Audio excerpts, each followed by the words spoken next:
The Art of War by Sun Tzu. Chapter 1. Laying Plans. Tao Tzu Kong, in defining the meaning of the Chinese for the title of this chapter, says it refers to the deliberations in the temple selected by the general for his temporary use, or as we should say, in his tent. Sun Tzu said, "The art of war is of vital importance to the state. It is a matter of life and death, a road either to safety or to ruin. Hence it is the subject of inquiry which can on no account be neglected.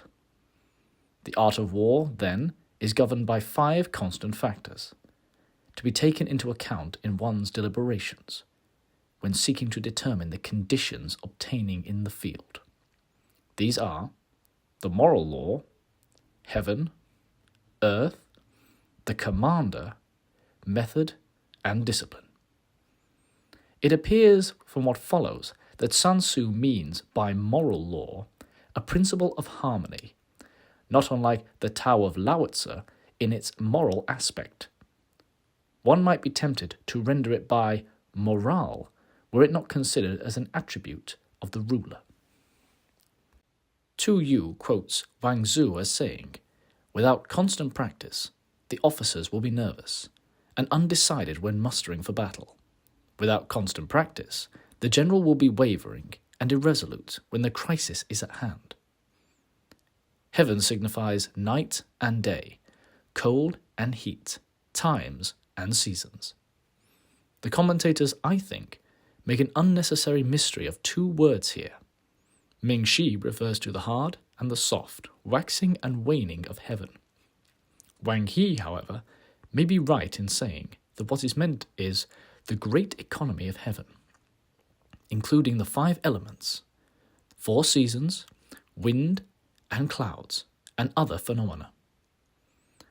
Earth comprises distances, great and small, danger and security, open ground and narrow passes, the chances of life and death.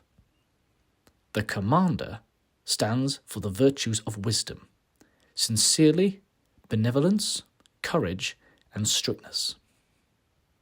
The 5 cardinal virtues of the Chinese are the humanity or benevolence, uprightness of the mind, self-respect, self-control, or proper feeling, wisdom, sincerity, or good faith. Here, wisdom and sincerity are put before humanity or benevolence, and the 2 military virtues of courage, strictness, substituted for uprightness of the mind, and self-respect and self-control or proper feeling. By method and discipline are to be understood in the marshalling of the army in its proper subdivisions, the graduations of rank among the officers, the maintenance of roads by which supplies may reach the army, and the control of military expenditure. These 5 heads should be familiar to every general. He who knows them will be victorious. He who knows them not will fail. Therefore, in your deliberations, when seeking to determine the military conditions, let them be made the basis of a comparison. In this wise: which of 2 sovereigns is imbued with the moral law? Which of the 2 generals has the most ability? With whom lie the advantages deprived from heaven and earth? On which side is discipline most rigorously enforced? Tu Mu alludes to the remarkable story of Tao Tzu, who was such a strict disciplinarian that once, in accordance with his own severe regulations against injury to standing crops, he condemned himself to death for having allowed his horse to shy into a field of corn. However, in lieu of losing his head, he was persuaded to satisfy his sense of justice by cutting off his hair. Tao Tzu's own comment on the present passage is characteristically curt. When you lay down a law, see that it is not disobeyed. If it is disobeyed, the offender must be put to death. Which army is stronger, morally as well as physically? On which side are officers and men more highly trained? Tu Yu quotes Wang Tzu as saying, "Without constant practice, the officers will be nervous and undecided when mustering for battle. Without constant practice, the general will be wavering and irresolute when the crisis is at hand." In which army is there a greater constance both in reward and punishment?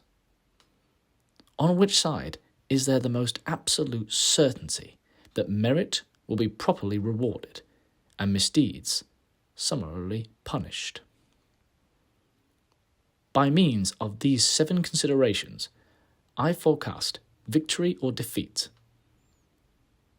The general that hearkens to my counsel and acts upon it will conquer. Let such a one be retained in command. The general that hearkens not to my counsel nor acts upon it will suffer defeat. Let such a one be dismissed. The form of this paragraph reminds us that Sun Tzu's treatise was composed expressly for the benefit of his patron, Ho Lu, king of the Wu state. While heading the profit of my counsel, avail yourself also of any helpful circumstances over and beyond the ordinary rules. According as circumstances are favourable, one should modify one's plans. Sun Tzu, as a practical soldier, will have none of this bookish theoric. He cautions us not to pin our faith to abstract principles. For, as Chang Yu puts it, while the main laws of strategy can be stated clearly enough for the benefit of all and sundry, you must be guided by the actions of the enemy in an attempt to secure a favourable position in actual warfare.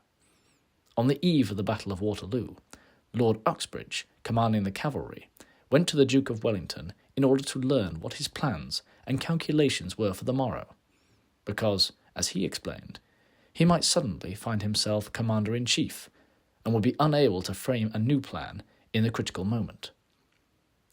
The Duke listened quietly and then said, "Who will attack first tomorrow, I or Bonaparte?" "Bonaparte," replied Lord Uxbridge.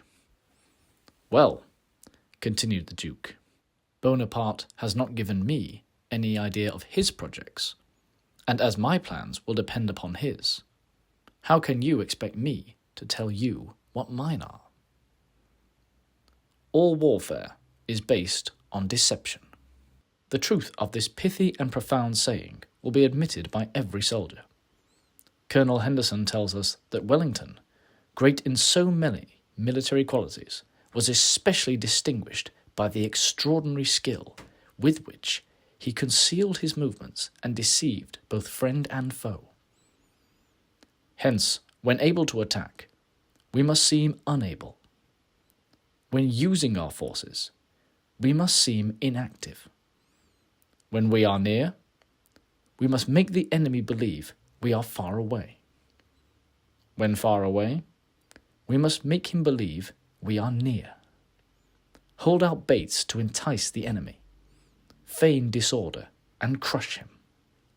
All commentators, except Chang Yu, say, when he is in disorder, crush him. It is more natural to suppose that Sun Tzu is still illustrating the uses of deception in war. If he is secure at all points, be prepared for him. If he is in superior strength, evade him. If your opponent is of chronic temper, seek to irritate him. Pretend to be weak, that he may grow arrogant. Wang Tzu, quoted by Tu Yu, says that the good tactician plays with his adversary as a cat plays with a mouse, first feigning weakness and immobility, and then suddenly pouncing upon him. If he is taking his ease, give him no rest. This is probably the meaning that Mi Yao Qing has the note, while we are taking our ease, wait for the enemy to tire himself out. The Yu Lan has law on him and tire him out. If his forces are united, separate them. Less plausible is the interpretation favoured by most of the commentators. If sovereign and subjects are in accord, put division between them. Attack him where he is unprepared. Appear where you are not expected. These military devices, leading to victory, must not be divulged beforehand. Now the general who wins a battle makes many calculations in his temple, ere the battle is fought. Sun Tzu tells us that in ancient times it was customary for a temple to be set apart for the use of a general who was about to take the field, in order that he might be there to elaborate his plans of campaign. The general who loses a battle makes but a few calculations beforehand. Thus do many calculations lead to victory, few calculations to defeat. How much more calculations at all? Is it by attention to this point that I can foresee who is likely to win or to lose? Words on Wellington by Sir W. Fraser.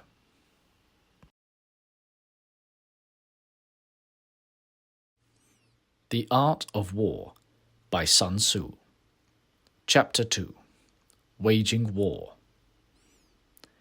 Tao Su Kong has the note, "He who wishes to fight must first count the cost," which prepares us for the discovery that the subject of this chapter is not what you might expect from the title, but is primarily a consideration of ways and means.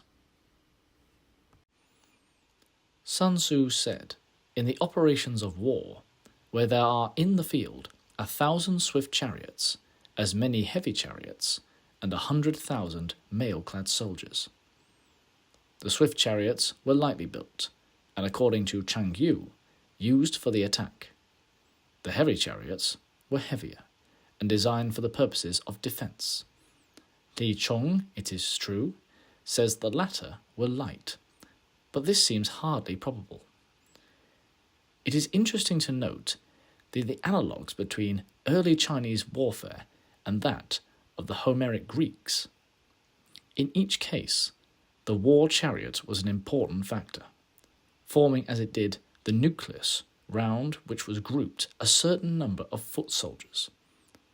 With regard to the numbers given here, we are informed that each swift chariot was accompanied by 75 footmen, and each heavy chariot by 25 footmen. So that the Tu Mu and the Mi Xiao Qing have notes to the effect that a general, though naturally stupid, may nevertheless conquer through sheer force of rapidity.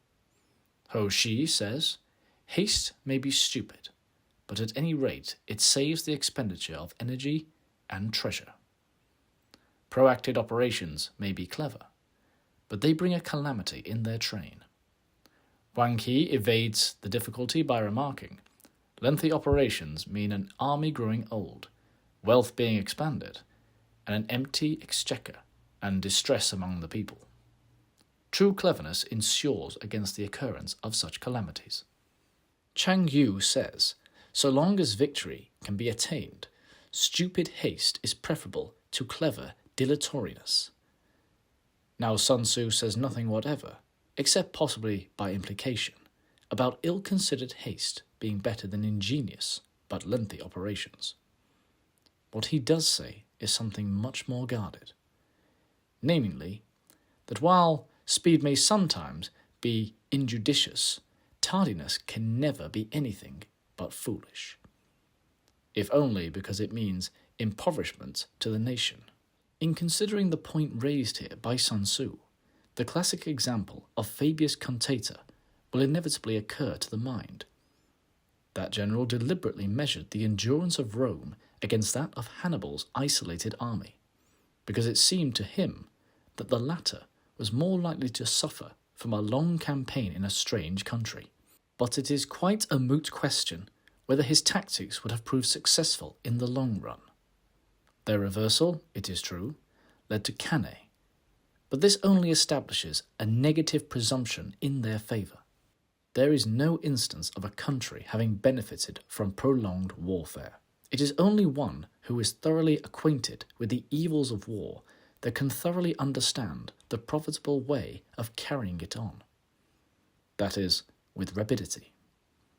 Only one who knows the disastrous effects of a long war can realize the supreme importance of rapidity in bringing it to a close.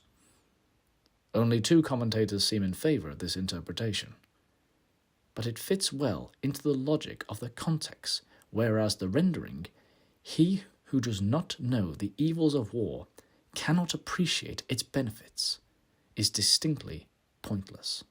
The skillful soldier does not raise a second levy. Neither are his supply wagons loaded more than twice.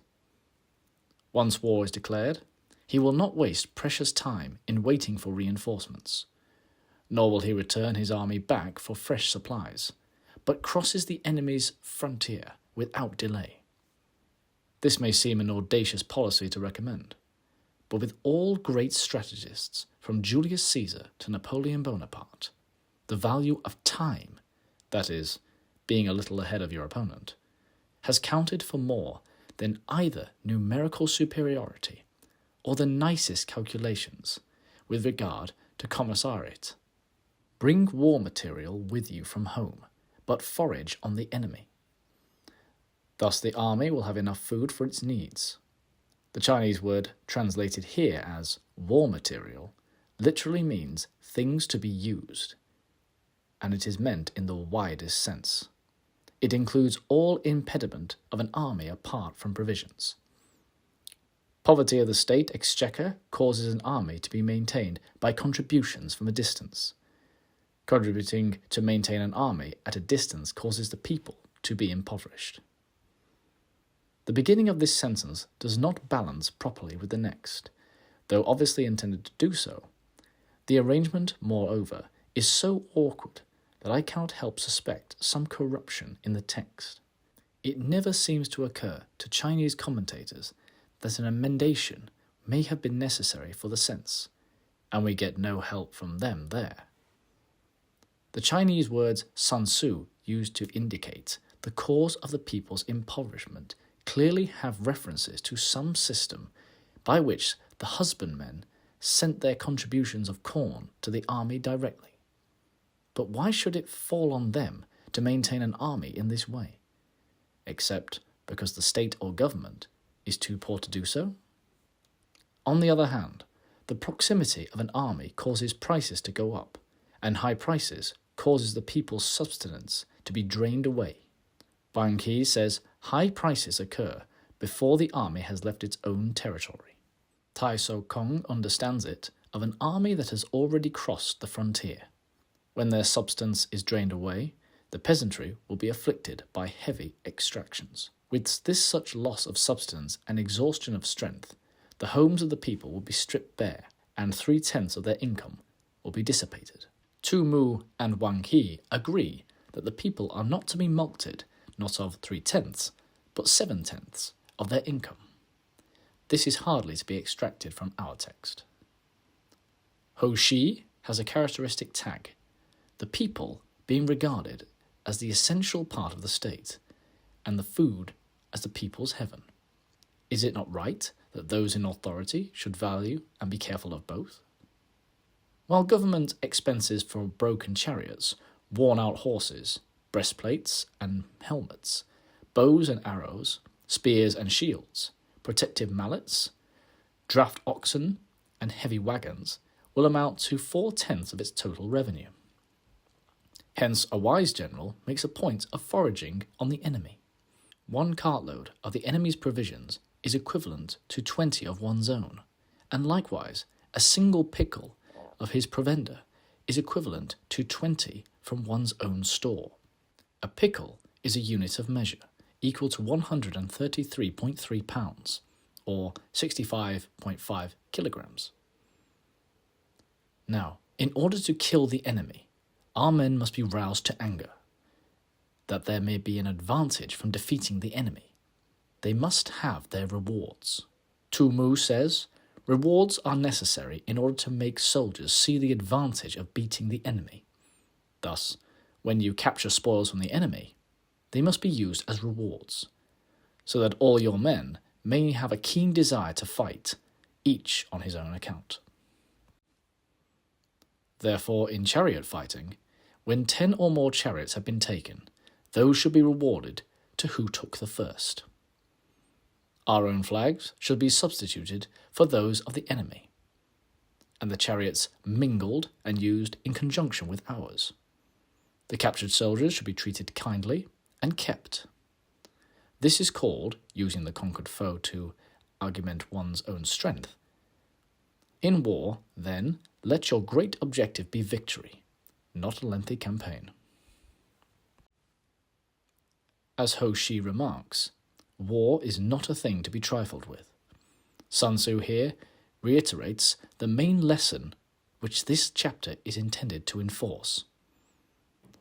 Thus it may be known that the leader of the armies is the arbiter of his people's fate, the man on whom it depends whether the nation shall be at peace or in peril.